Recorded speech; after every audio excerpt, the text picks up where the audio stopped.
Right now, there are over 6 million Americans living with an irregular heartbeat, and doctors estimate that number will double by 2030. But here's what almost nobody is telling patients over 50. 9 specific foods contain a compound so powerful at stabilizing your heart's electrical rhythm that cardiologists at Harvard Medical School have called it nature's most effective anti-arrhythmic nutrient. I'm going to show you every single one of them today, ranked from good to extraordinary. Over 6 million Americans have atrial fibrillation right now, and if you're over 50, your risk jumps by 700% compared to younger adults. Let that number sink in for a moment. 700%. That's not a marginal increase in risk. That's a fundamental shift in your cardiac vulnerability that begins the moment you cross that threshold, and most people have absolutely no idea it's happening. If you've ever felt your heart skip, flutter, or race unexpectedly, even just once, even briefly, this video is specifically for you. And if you haven't felt that yet, this video is still for you, because the nutritional foundation we're building today is about prevention, and prevention is always more powerful than treatment. In the next 22 minutes, I'm going to show you 9 omega-3 foods that clinical research shows can protect your heart's electrical rhythm. But I'm also going to reveal why most people are eating the wrong ones and getting almost none of the cardiac benefit they think they're getting. That distinction is critically important, and I want you to stay for it. I'm a clinical nutritionist, and in my 15 years of practice, working with hundreds of patients over 50 with cardiovascular concerns, Omega-3 status is one of the first things I assess because the research is that compelling. I've run thousands of Omega-3 index tests. I've seen what these numbers look like in real people, living real lives, and I can tell you with complete confidence that the gap between where most Americans are and where they need to be for cardiac protection is significant, and it is absolutely closable through food. Stay through number 4, because there's a critical reveal about the difference between plant and marine omega-3s that completely changes how you should be thinking about this. It's the most important nutritional distinction in this entire video, and most people, including people who consider themselves health conscious, get it completely wrong. Now let's talk about what's actually happening in the heart. Atrial fibrillation is the most common cardiac arrhythmia in adults over 50. It's not rare, it's not exotic. It is the arrhythmia, the one that fills cardiology waiting rooms, the one that drives stroke risk up by 5-fold, the one that can silently progress for years before a person even knows they have it. What does AFib actually feel like? I've had patients describe it as their heart doing a somersault. Others say it feels like a fish flopping in their chest. Some experience it as a sudden, inexplicable fatigue, like someone pulled the plug on their energy without warning. And here's the part that makes it particularly tricky. Some people feel absolutely nothing at all. They find out during a routine checkup when a nurse takes their pulse and gets a puzzled look on their face. Either way, it matters enormously. Think about it. When was the last time you had your heart rhythm properly evaluated? If it's been more than a year, that's worth addressing with your doctor, particularly if you're over 50. Here's what I need you to understand about AFib that most people never hear. AFib isn't just an electrical problem, it's also an inflammatory problem.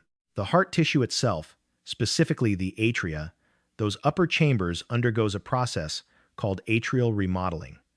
The walls thicken and stiffen. The normal architecture of the tissue changes.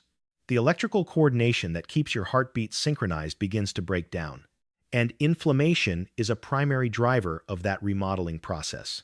This is exactly where omega-3 fatty acids become extraordinary. They work on both fronts, simultaneously reducing the inflammation that drives atrial remodeling and stabilizing the very cell membranes that conduct electrical signals through your heart muscle. That dual mechanism is what makes them so uniquely relevant for this specific condition. Stay with me, because what comes next changes everything about how you understand omega-3 nutrition. Here's the thing that genuinely frustrates me as a nutritionist, and I say this with complete respect for plant-based eaters, because I have many in my practice who are doing beautifully when most people hear omega-3s.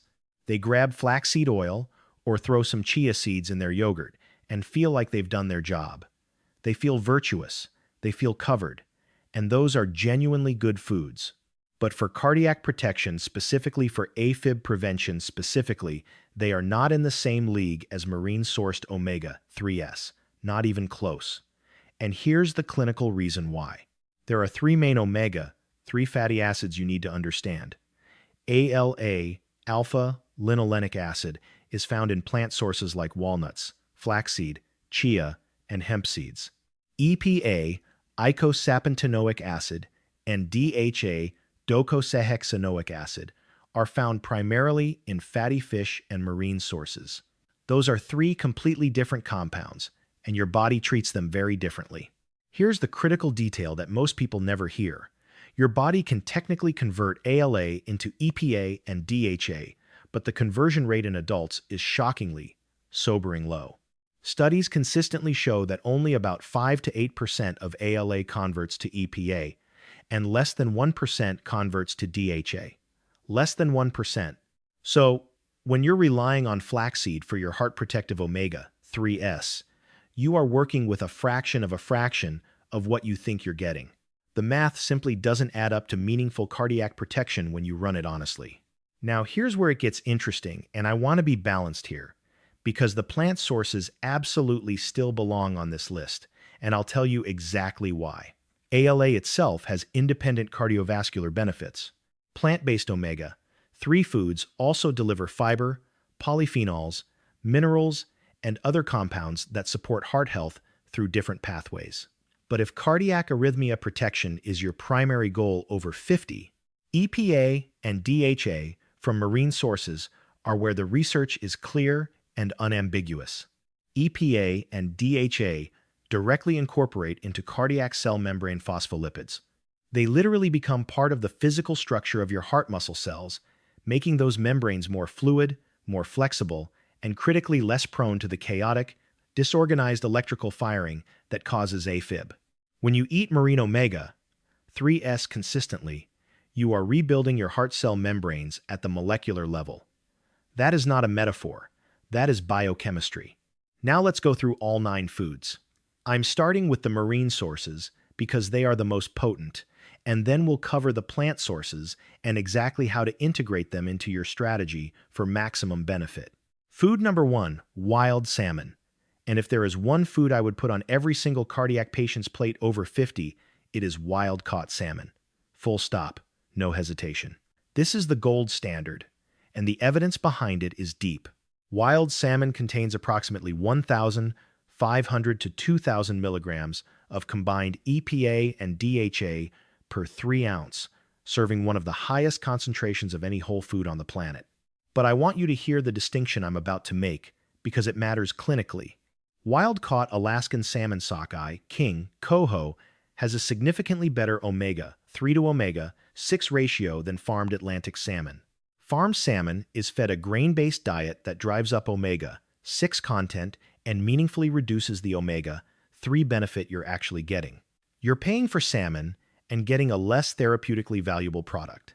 In my practice, when I run omega-3 index testing on patients, which measures the percentage of EPA and DHA in red blood cell membranes, the patients eating wild salmon 2 to 3 times per week consistently hit the protective range of 8% or above.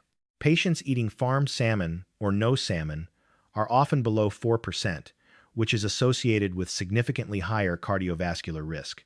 The good news is you don't have to buy fresh wild salmon to get this benefit. Canned wild Alaskan sockeye salmon is an affordable, convenient, and equally nutritious alternative, and it's available in virtually every grocery store in America.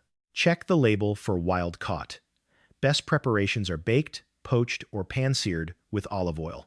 Avoid deep frying, which introduces pro-inflammatory compounds that directly counteract the omega-3 benefits you're trying to capture.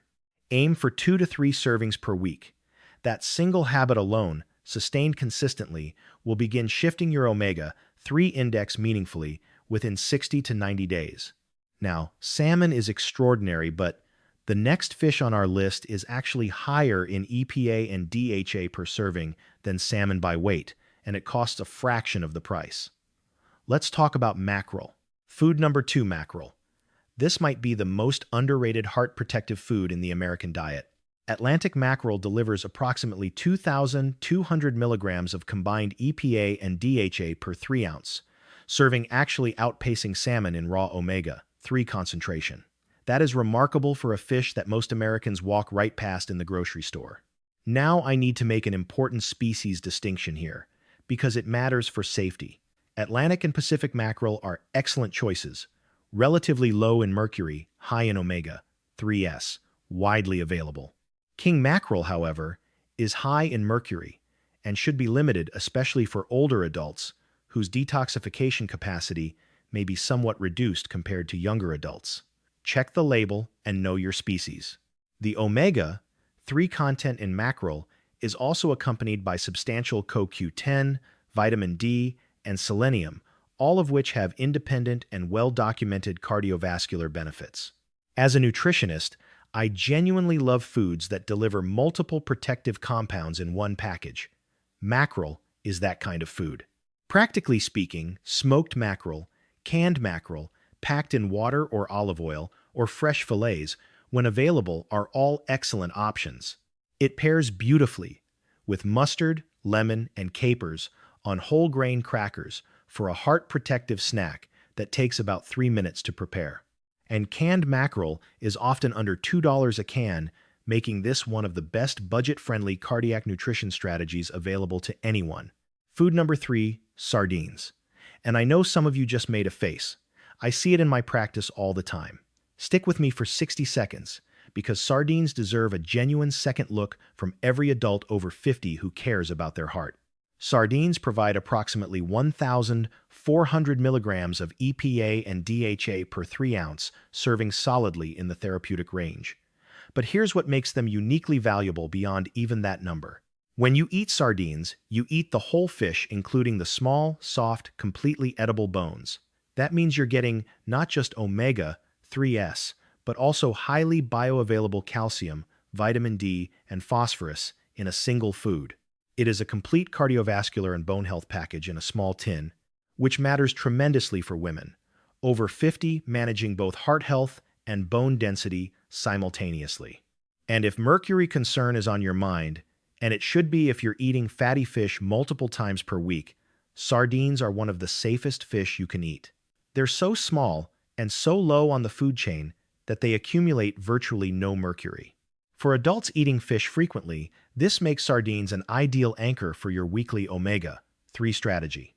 Choose sardines packed in water or olive oil, not soybean oil or sunflower oil, which are high in omega-6s.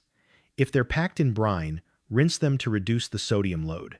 Use them in salads, on whole grain toast with avocado, or mashed with lemon juice and Dijon mustard into a simple, surprisingly delicious spread.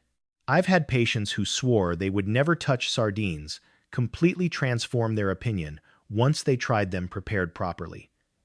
The key is pairing with acid lemon juice, vinegar-based hot sauce, which brightens the flavor dramatically and makes the whole experience much more pleasant than the reputation suggests. Food number 4, anchovies. And if you're thinking this doesn't apply to you because you only see anchovies on pizza, I want to gently challenge that assumption, because anchovies might be the most strategically convenient omega-3 source on this entire list. Anchovies are one of the most concentrated sources of EPA and DHA per calorie of any food on Earth, approximately 900 milligrams of EPA and DHA per ounce. And you typically consume them in small quantities, which makes them a remarkable caloric bargain for the cardiac benefit delivered. The real beauty of anchovies is how invisibly they integrate into cooking. They dissolve almost completely when heated, infusing dishes with a rich umami depth of flavor while delivering omega-3 protection at the same time. Melt them into olive oil as the base for pasta sauces. Add them to salad dressings. Stir them into roasted vegetable dishes. Use anchovy paste squeezed from a tube for ultimate convenience. It keeps in the refrigerator for weeks. Patients who tell me they can't eat fish regularly often find anchovies completely manageable as a cooking ingredient rather than a featured protein. A single teaspoon of anchovy paste in your homemade Caesar dressing or your tomato sauce delivers meaningful cardiac protective EPA and DHA without you ever tasting fish at all. That is a nutritional strategy worth knowing. One consideration: anchovies are quite salty. If you're managing blood pressure, rinse canned anchovies before use and account for the sodium in your daily intake. The omega-3 benefit is worth including them, but the sodium context matters. Food number 5, herring. In Scandinavian countries where herring has been a dietary staple for centuries, woven into the cultural fabric of daily eating, rates of cardiovascular disease have historically been among the lowest in the developed world. That is not a coincidence. Researchers have studied this connection extensively, and the omega-3 content of herring figures prominently in the analysis. Herring provides approximately 1,700 to 2,000 milligrams of combined EPA and DHA per 3-ounce serving, rivaling salmon at the top of our marine source list. But that's not all herring brings to the table. Herring is also one of the richest food sources of vitamin B12, which plays a critical role in homocysteine metabolism, and elevated homocysteine is an independent risk factor for atrial fibrillation and stroke in adults over 50. That nutrient synergy makes herring particularly valuable for this specific demographic. Practically pickled herring, smoked herring commonly sold as kippers, or fresh herring fillets when you can find them. Pickled herring with onions is a traditional preparation that works beautifully as an appetizer or light lunch. Be mindful of the sodium content in pickled preparations if blood pressure management is part of your health picture. We've now covered all 5 marine sources, your EPA and DHA powerhouses, the foundation of a cardiac protective omega-3 strategy. But I'll reveal the exact protocol for combining everything in a moment. First, I want to take 2 minutes to go deeper into the actual science of how omega-3s protect against irregular heartbeat, because once you understand this mechanism, you will never look at these foods the same way again. And it will make the plant sources we're about to discuss make much more sense in context. Your heart muscle cells, cardiomyocytes, have a cell membrane that controls the flow of sodium, potassium, and calcium ions in and out of the cell. This ion flow is literally your heartbeat. It is the electrical signal that coordinates every contraction. When EPA and DHA are incorporated into these membrane phospholipids, and they do incorporate, that's what's so remarkable about this. They make the membrane more fluid and more dynamically responsive. They modulate the sodium and calcium channels that control electrical conduction. The result is a more stable, more regular electrical signal that is substantially less prone to the chaotic, disorganized firing that triggers AFib. This is mechanism 1: direct membrane stabilization at the level of individual cardiac cells. This is why the omega-3 index matters so much. The higher your EPA and DHA levels in red blood cell membranes, the more protected your cardiac cell membranes are likely to be as well. Mechanism 2 is the anti-inflammatory pathway. Omega-3s reduce the production of pro-inflammatory cytokines, specifically interleukin-6 and TNF-alpha, that drive atrial remodeling. Remember I mentioned earlier that AFib is partly an inflammatory disease? This is where omega-3s address the root cause, not just the electrical symptoms.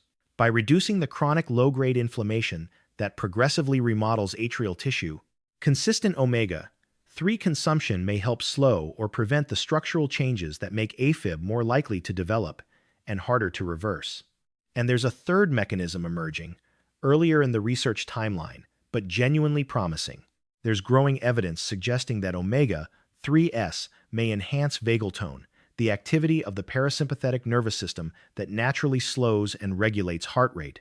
Enhanced vagal tone is associated with lower resting heart rate, greater heart rate variability, and better overall cardiac rhythm stability. The research on this specific mechanism is still developing, but it adds another layer to an already compelling picture. The omega-3 index, the percentage of EPA and DHA in your red blood cell membranes, is now considered by many cardiologists to be as important as LDL cholesterol for predicting cardiovascular risk. The target protective range is above 8%. The average American is sitting between 4 and 5%. The 9 foods we're discussing today are your roadmap for closing that gap through diet. Food number 6, walnuts. And I want to frame the plant-based sources correctly before we dive in, because nuance matters here. These are not inferior foods. They are excellent foods with genuine cardiovascular benefits. They just play a different strategic role in your omega-3 picture, and understanding that role is what allows you to use them most effectively. 1 ounce of walnuts, approximately 14 halves, a comfortable daily handful contains approximately 2,570 milligrams of ALA. That sounds impressive, and the number is real. But apply the conversion math we discussed earlier. Of that ALA, only 5 to 8% will convert to EPA, and less than 1% will convert to DHA. So your effective EPA and DHA yield from an ounce of walnuts is roughly 130 to 200 milligrams meaningful, but a fraction of what a single serving of salmon delivers. So why are walnuts on this list? Because ALA itself has demonstrated independent cardiovascular benefits in clinical research, reducing LDL cholesterol, lowering blood pressure, and reducing arterial inflammation through its own mechanisms. And walnuts deliver far more than just ALA. They contain elagitannins that are converted by gut bacteria into the powerful anti-inflammatory compound urolithin A. They provide polyphenols, vitamin E in its gamma-tocopherol form, and magnesium, all of which support heart health through pathways completely separate from the omega-3 mechanism. My recommendation for cardiac patients: 1 ounce of walnuts daily, consistently, not as a substitute for marine omega-3s, but as a powerful complement that compounds the benefit. Add them to your morning oatmeal, toss them in salads, keep a small container in your desk drawer for an afternoon snack. Store them in the refrigerator or freezer to prevent the delicate fats from oxidizing. Rancid walnuts not only taste unpleasant, but actually deliver pro-inflammatory compounds rather than anti-inflammatory ones. Food number 7, ground flaxseed. And of all the plant-based omega-3 sources I recommend, ground flaxseed is the one I return to most consistently in clinical practice, with one critical caveat that most people get completely wrong, and that eliminates virtually all of the benefit they think they're getting. You must eat flaxseed in ground form. This is not optional. Whole flax seeds pass through your digestive system almost completely intact. The hard outer hull is essentially impenetrable to human digestion. You will excrete the vast majority of the nutrients completely undigested. I've had patients eating a tablespoon of whole flax seeds daily for years, feeling very good about their omega-3 habits, and getting essentially nothing from it nutritionally. Ground flaxseed, also called flaxseed meal breaks, that hull completely and makes the ALA fully bioavailable. 2 tablespoons of ground flaxseed contain approximately 3,200 milligrams of ALA. 4.3, the highest ALA concentration per serving of any plant food we're discussing today. But the benefits extend well beyond omega-3s. Ground flaxseed is an exceptional source of soluble fiber, which feeds beneficial gut bacteria that produce short-chain fatty acids, compounds that independently reduce systemic inflammation and support cardiovascular health through the gut-heart axis.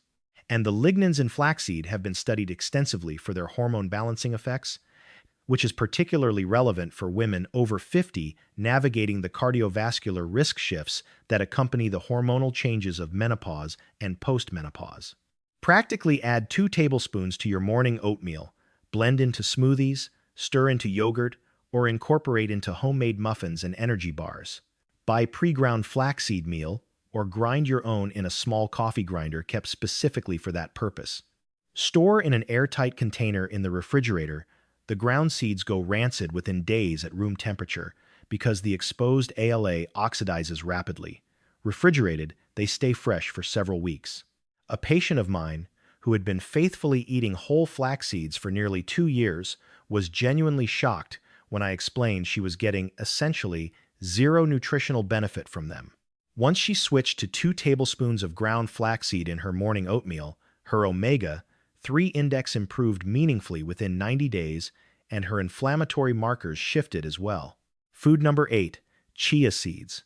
Chia seeds have become genuinely fashionable in health and wellness circles over the past decade, and the attention is largely deserved. But I want to make absolutely certain you understand what they offer and what they don't. especially in the context of cardiac protection. 2 tablespoons of chia seeds contain approximately 5,000 milligrams of ALA, actually the highest per serving ALA content of any food on this entire list of 9, 5,000 milligrams. But apply the conversion math honestly. You're working with roughly 250 to 400 milligrams of effective EPA after conversion, and almost negligible DHA. For context, a single 3-ounce serving of wild salmon gives you 8 times that amount of direct, preformed, immediately bioavailable EPA and DHA. That comparison is not meant to diminish chia seeds, it's meant to calibrate your expectations correctly so you use them in the right strategic role. What chia seeds do exceptionally well is provide a convenient, versatile, completely tasteless ALA source that integrates into almost any meal without altering flavor or texture in any meaningful way. They also absorb up to 10 times their weight in water, forming a gel that slows glucose absorption, which reduces post-meal blood sugar spikes. And that is clinically relevant because blood sugar dysregulation and insulin resistance independently increase AFib risk in adults over 50. Chia seeds are also a meaningful source of calcium, magnesium, and phosphorus, supporting the electrolyte balance that is critical for normal cardiac rhythm. Magnesium in particular is a mineral I watch closely in my over 50 patients, because deficiency is common and the connection to arrhythmia risk is well established. And here's a practical advantage over flaxseed: no grinding required. The outer hull of chia seeds is permeable, meaning the nutrients are bioavailable whether you eat them whole or ground. Chia pudding made with unsweetened almond milk overnight makes a simple, genuinely delicious breakfast. Add dry chia seeds to smoothies, stir into oatmeal, or sprinkle on yogurt. The versatility is exceptional. Food number 9, hemp seeds. Hemp seeds close our list, and they hold a genuinely unique position among the plant-based sources because of something none of the other 8 foods offer in the same combination. Hemp seeds are the only plant food on this list that provides a meaningful amount of complete protein alongside their omega-3 content. 3 tablespoons contain approximately 3,000 milligrams of ALA plus about 10 grams of complete protein containing all essential amino acids in proportions that are highly bioavailable. For adults over 50 managing both cardiac health and the muscle preservation challenge that comes with age-related changes in protein metabolism, that dual benefit makes hemp seeds uniquely valuable in a way that walnuts, flaxseed, and chia simply cannot match. Hemp seeds also contain a notable amount of gamma-linolenic acid GLA, a specific omega-6 fatty acid that is actually anti-inflammatory, unlike most omega-6 fatty acids. The overall omega-3 to omega-6 ratio in hemp seeds is generally considered favorable for cardiovascular health, which is relatively unusual for a plant seed. And they're an excellent source of magnesium, a mineral I cannot emphasize enough for adults over 50. Magnesium deficiency is surprisingly common in this age group, and it is directly associated with increased arrhythmia risk through multiple mechanisms involving cardiac electrical conduction. Hemp seeds provide a meaningful and highly bioavailable dietary source. From a practical standpoint, hemp seeds have a mild, slightly nutty flavor that I find genuinely pleasant, and almost everyone in my practice agrees once they try them. No preparation required whatsoever. No grinding, no soaking, no cooking. Add to smoothies, sprinkle on salads, stir into yogurt, top avocado toast, mix into oatmeal. I keep a jar of hemp seeds on my kitchen counter and add them to almost everything. It is one of the simplest, lowest barrier nutritional upgrades you can make for your cardiovascular health. Now that we've covered all 9 foods, I want to give you the actual integrated strategy because this isn't about eating all 9 foods every single day. It's about building a sustainable weekly pattern that gets you into that protective omega-3 index range above 8% and keeps you there consistently over months and years. Here is what I recommend to my patients over 50 with cardiac concerns. Marine sources. Your EPA and DHA foundation should form the core of the strategy. Aim for 3 to 4 servings of fatty fish per week. That could look like 2 servings of wild salmon, 1 serving of mackerel, and a sardine-based lunch 1 day per week. Anchovies incorporated as a cooking ingredient on 2 or 3 other days adds meaningful EPA and DHA with almost no additional effort. That marine foundation alone will dramatically shift your omega-3 index within 60 to 90 days of consistent practice. Then, layer in your plant sources daily. 1 to 2 tablespoons of ground flaxseed in your morning oatmeal or smoothie. A small handful of walnuts as an afternoon snack. Chia seeds in your yogurt or as an overnight pudding. Hemp seeds sprinkled on your salad at lunch. These daily habits compound the anti-inflammatory benefit and provide fiber, minerals, and additional cardiovascular protection through complementary pathways that EPA and DHA alone don't cover. The synergy between marine and plant sources is greater than either alone. For patients who genuinely cannot eat fish, whether due to allergy, strong taste aversion, or dietary choice, a high-quality algae-based omega-3 supplement is my recommended alternative. Algae is where the fish get their EPA and DHA in the first place. Fish don't make omega-3s. They concentrate them from the algae they eat. Algae-based supplements provide preformed EPA and DHA from the original marine source, bypassing the conversion problem of plant-based ALA entirely. This is my go-to recommendation for vegan and fish-averse patients, and the research supporting algae-based omega-3s for cardiovascular benefit is solid and growing. If you are considering a fish oil supplement, alongside or instead of dietary sources, look for one that has been third-party tested for purity and oxidation, provides at least 1,000 milligrams of combined EPA and DHA per serving, and comes in triglyceride form rather than ethyl ester form for significantly better absorption. Store it in the refrigerator to prevent oxidation. But I always prefer food sources, as the foundation, the nutrient synergies in whole foods are genuinely irreplaceable by isolated supplements. And to the question I hear regularly, eating this way is expensive. I want to challenge that assumption directly with numbers. Canned wild Alaskan salmon runs about $2 to $3 a can. Sardines are under $2. Canned mackerel is often under $2. Ground flaxseed is cents per serving. Walnuts, chia seeds, hemp seeds are all grocery store staples with reasonable price points. This is not an elite, expensive dietary strategy. This is among the most affordable cardiac protection available. I want to be very direct with you here, because I genuinely care about the people watching this channel, and I've spent 15 years watching what happens when cardiac nutrition is addressed proactively versus reactively. The difference in outcomes is not subtle. Multiple large-scale studies, including the REDUCE-IT trial, the ORIGIN trial, and extensive meta-analyses published in leading cardiology journals, have consistently shown that higher omega-3 index levels are associated with reduced AFib incidence, lower cardiovascular mortality, and better outcomes after cardiac events in adults over 50. This is not fringe nutrition science. This is mainstream cardiology research being published in the New England Journal of Medicine and the Journal of the American College of Cardiology. The science is there. The mechanism is understood. What's missing for most people is the practical roadmap from information to action. So here is your action protocol, specific, clear, and actionable, starting this week. Step 1. This week, buy at least one of the 5 marine sources we discussed. Wild salmon is my top recommendation for beginners. Buy 1 can of wild Alaskan sockeye and have it for lunch tomorrow on whole grain crackers with lemon juice and capers. That is a cardiac protective meal that takes 3 minutes to prepare and costs under $3. Step 2. On your next grocery run, pick up ground flaxseed meal and a bag of walnuts.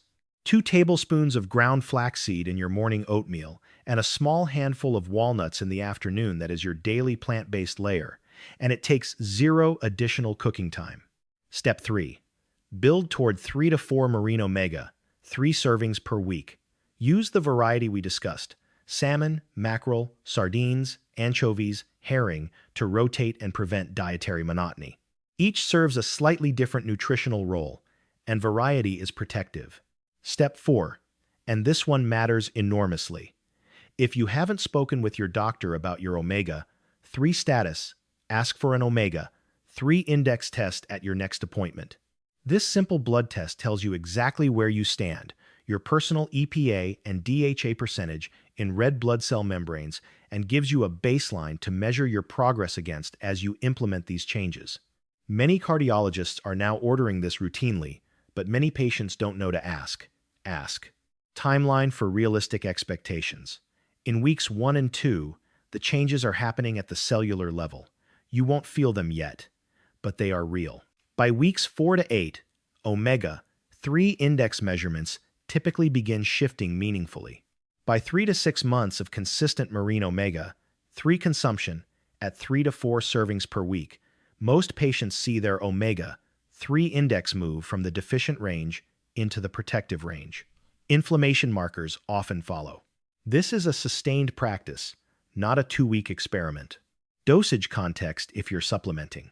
For adults over 50 focused on cardiovascular protection, research supports 1,000 to 4,000 milligrams of combined EPA and DHA daily, with a higher end reserved for those with existing cardiovascular conditions and always in consultation with a physician. For food-based strategies, 3 to 4 servings of fatty fish per week, combined with daily plant-based ALA sources, achieves the lower end of that range through diet alone for most people. Contraindications worth noting: if you are on blood-thinning medications such as warfarin or other anticoagulants, speak with your cardiologist before significantly increasing omega-3 intake, as omega-3s have mild antiplatelet effects. If you are pregnant, have a known fish allergy, or have a bleeding disorder, discuss omega-3 sources and appropriate forms with your healthcare provider. And I want to be absolutely clear about something. If you have been diagnosed with atrial fibrillation or any cardiac condition, you are working with a medical team, and these dietary changes should be discussed with your cardiologist. Food is powerful medicine, I believe that completely, but it works alongside your medical care, not instead of it. What I'm sharing today is about prevention and optimization, giving your heart the nutritional foundation it needs to function at its best, at every age, but especially after 50. Let's bring everything together. We started with a sobering reality. Over 6 million Americans have AFib right now, and if you're over 50, your risk is dramatically elevated. We talked about why AFib is both an electrical problem and an inflammatory problem, and why that dual nature makes omega-3 fatty acids uniquely positioned to address it. We made the critical distinction between EPA and DHA from marine sources versus ALA from plant sources, and why the conversion bottleneck means you cannot rely on plant sources alone if cardiac protection is your primary goal. We went deep into the mechanism: membrane stabilization of cardiac cells, reduction of pro-inflammatory cytokines that drive atrial remodeling, and emerging evidence around vagal tone enhancement. And we covered all 9 foods: wild salmon, mackerel, sardines, anchovies, and herring, your marine EPA and DHA foundation. Walnuts, ground flaxseed, chia seeds, and hemp seeds, your daily plant-based complement that compounds the anti-inflammatory benefit and delivers fiber, minerals, and cardiovascular protection through additional pathways. In my experience, the patients who make the most meaningful and lasting improvements in their cardiovascular health are not the ones who overhaul everything overnight and burn out within 2 weeks. They are the ones who add 1 or 2 of these foods consistently, week after week, month after month, season after season. Your omega-3 index responds to sustained dietary habits, not to a single heroic week of eating salmon every day. It is the accumulation of consistent choices that moves the needle. That is true of almost everything in clinical nutrition, and it is especially true here. Which of these 9 foods are you already eating regularly? Drop it in the comments below. I read every single one, and I genuinely love seeing what is already working for this community. It helps me understand where you are, so I can keep creating content that actually meets you there. Next week, I'm covering something that directly impacts how well your body actually absorbs and utilizes the omega-3s you eat, and it has nothing to do with the foods themselves. If you're already eating fatty fish consistently and still showing a low omega-3 index, There is a specific reason why, and that video will explain it completely. Hit subscribe and the notification bell right now so you don't miss it. I'm your clinical nutritionist here at Active Healthcare. Take care of your heart. It's working hard for you every single day. I'll see you next week. Health disclaimer. The information provided in this video is for educational purposes only and is not intended as medical advice. Always consult with your physician or qualified healthcare provider before making changes to your diet, especially if you have a diagnosed medical condition, are taking prescription medications, or are under the care of a specialist. Individual results vary, and dietary changes should complement, not replace, any treatment plan recommended by your medical team.